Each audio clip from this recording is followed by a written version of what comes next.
The Chicago Bears add on to their safety room with signing former Titan Dane Cruikshank to a 1-year deal.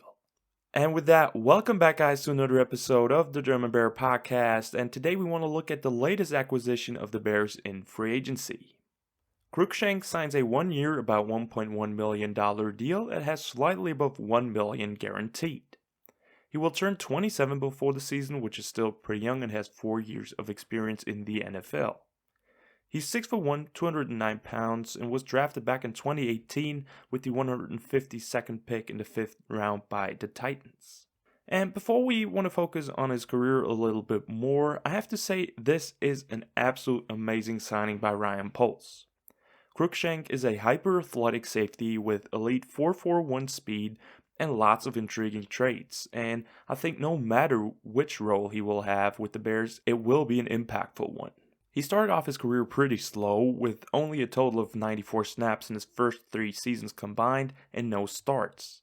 In those 3 years, he appeared in 30 games and combined for 22 tackles, 1 tackle for loss, and 1 interception that came in 2020, so not a lot of defensive action there, although he played a bigger role in their special teams. In 2021, his role expanded and he really found himself as a very valuable piece in the Titans' defense as the third safety. During his career year, he appeared in 14 games and started in 4 of those with 43 tackles, 1 pass deflection, and 1 forced fumble. So still nothing too outstanding, but still a big difference compared to his earlier seasons. But don't judge him off of the stats alone. Cruikshank made himself a name in Nashville as the tight end eraser, and that's where he has been used most so far in his career. Whenever the Titans decided to run dime, he was the third safety on the field down at the line of scrimmage, playing the tight end one-on-one, and was pretty good at that, to be honest. He showed against elite competition that he can lock them down, and we're talking about the best of the best, not only some lower level starters. We're talking Travis Kelce, Mark Andrews, George Kittle, so he really had to deal with the big boys. And he often excels at jamming tight ends at the line of scrimmage actually, which already takes at least the timing off the route and the quarterback a bit away. And that in combination with his blazing closing speed and great size really makes him a good matchup against one of the most important positions in today's game. And shout out to the channel No Flags Film. I saw his breakdown of Cruikshank, so go check that out if you want to see some film of him, but that was a really good video. But he doesn't only do well against the tight ends, he also had some experience as a single high safety and made some splash plays within the run game. He might not be the safest tackler, but he really can lay the wood, and with his speed and agility easily gets off and around blocks fast. Plus he offers special teams value with lots of experience there. So now the question would be, where does he fit on this Bears roster, and at the moment I think it's pretty hard to tell. I don't know what Poles' vision is, but I think this isn't the last move at the safety position. But with this addition, I feel much better. I believe Eddie Jackson will be back to old form with Matt Eberflus as the head coach.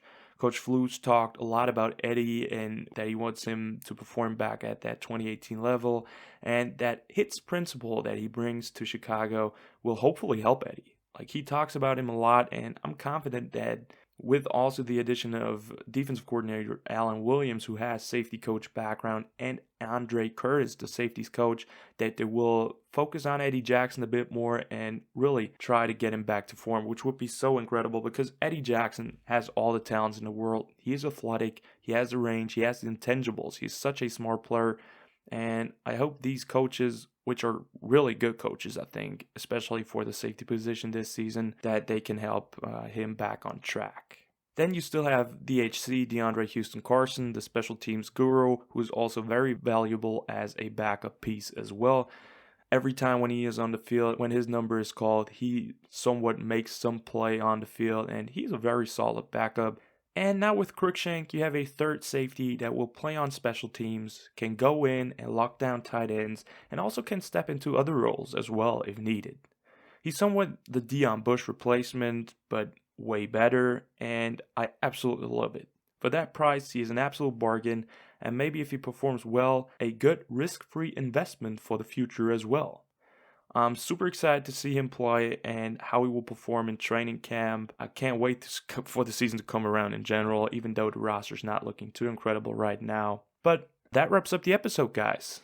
The Bears still have a lot of spots to fill, so stay tuned for more Bears update videos, as well as the second mock draft. The mock draft 2.0 will be coming up as well. Draft season is in full force. The draft is not that much away, so I'm excited for that one as well.